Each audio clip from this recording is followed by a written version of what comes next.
অনেকেই জেলে গেছে, কিন্তু আমরা কোনোদিন কোনো আইনজীবী, কোনো দলীয় নেতাকর্মী আমরা কোর্টের আদেশের পথে বাধা সৃষ্টি করিনি। কিন্তু ইসকনরা সরাসরি কোর্টের আদেশে হস্তক্ষেপ করছে এবং আমাদের একজন লার্নেড ব্রাদারকে হত্যা করছে।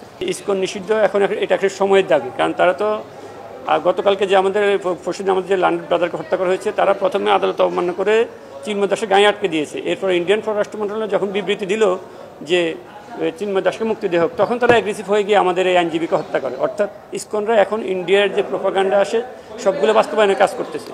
হিন্দুদের জন্য মন্দির আছে, তাদের গুরুকুল আছে, তারা শিক্ষা নেবে গুরুকুল থেকে এবং প্রার্থনা করবে মন্দিরে। এই ইসকন এই যে সংস্থাটা আছে, এটা অলরেডি 10টা রাষ্ট্রে নিষিদ্ধ এবং বাংলাদেশেও তারা তাদের সন্ত্রাসী কার্যক্রম চালিয়ে যাচ্ছে এবং সেটা এখন অলরেডি আপনাদের সামনে প্রমাণিত। তারা কোর্টের কোনো আদেশ মানে না, তারা ইন্ডিয়ার যে প্রোপাগান্ডা ছিল সেগুলো বাস্তবায়ন করার। ইন্ডিয়া যে অযাচিতভাবে বাংলাদেশের পররাষ্ট্র মন্ত্রণালয়ের কাছে একটা বিবৃতি পাঠালো যে তারা উনার জামিন চায়, উনাদের ইন্ডিয়াতে 3 জন মুসলমান মসজিদ রক্ষাকে হত্যা হলো, সে ব্যাপারে তাদের কোনো বিবৃতি নাই। স্বর্ণা দাসকে বর্ডার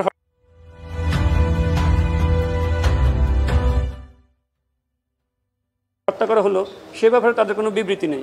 বাংলাদেশের নিপুণ রায়কে পুলিশ পিটিয়ে মাথা ফাটিয়ে দিল, গর্ষচন্দ্র রায়কে জেলে নিল, আমাদের নিতাই কুমার রায় লার্নেড সিনিয়র উনাদেরকে জেলে নিল, তখন তাদের কোনো বিবৃতি নেই।